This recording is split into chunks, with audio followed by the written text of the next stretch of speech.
سعید بن مسیب تابعین، حضرت عمر دے دور خلافت دے دوسرے سال پیدا ہوئے، یعنی 14 ہجری پیدا ہوئے۔ حضرت عمر دا دور خلافت دوسرا سال سی۔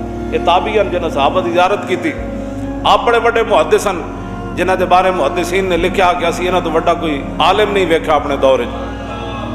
عبد الملک بادشاہ نے مرن تو پہلے انہیں کہا میرا پتر ولید دی سارے بیعت کرو۔ ایک خبر سعید بن مسیب تک مدینہ منورہ چلی گئی، آپ مسجد نبوی شریف بیٹھ کے حدیث پڑھاندے سن۔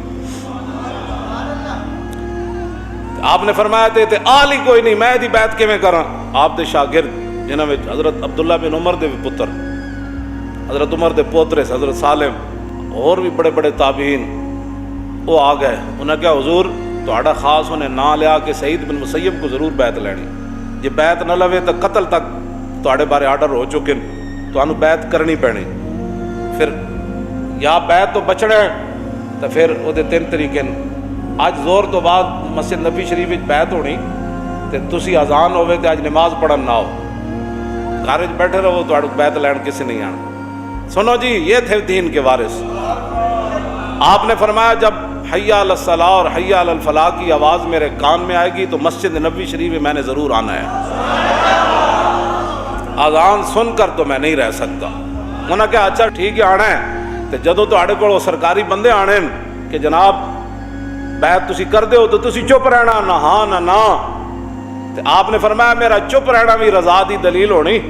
لوگا کہنا ہے بھائی سعید بن مسیب بیعت کر لئی بس ٹھیک ہے، میری چپ جڑی ہے خاموشی بڑی خطرناک ہے، میں کہاں گا یہ نااہل ہے، میں بیعت نہیں کرنا۔ انہوں نے کہا اچھا پھر حضور آخری ہے تانوں بچان دا طریقہ ہے کہ تسی اج اس ستون نہ بیٹھ کے حدیث پڑھانے ہو، ادھر پڑھا لو اج پری طرف، وہ اتنے آن گے تو واپس چلے جان گے، بھائی کوئی نہیں آج آئے ہی کوئی نہیں۔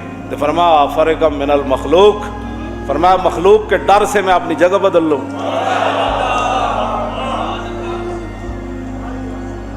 ان پر حضور نے ناز فرمایا، یہ تھے وہ علماء۔ آپ نے فرمایا میں بیعت نہیں کرنی۔ ساڑھے مقابلے بڑے بڑے پیراں تے مولویاں انہوں نے ووٹ دیتے تے پھر کہتے ہیں نا سی دین دے بارے سے۔ تے مسجد نبوی شریف وچ بیٹھے محدث کہے نہیں نہیں یہ تے آل ہی کوئی نہیں۔ انہیں باہر لے گئے پکڑ کے بازار 50 کوڑے مارے۔ فرمایا میں ہاتھ کھڑا کر کے کہہ رہا ہوں میں نے اس کی بیعت نہیں کرنی۔ یہ وہ علماء تھے جن پر حضور نے ناز فرمایا، اور انہی کی وجہ سے قیامت تک انشاءاللہ دین ایسی ہی رہنا ہے۔ پریشان نہ ہویا کرو تسی، پریشان ہونے والی کیڑی بات۔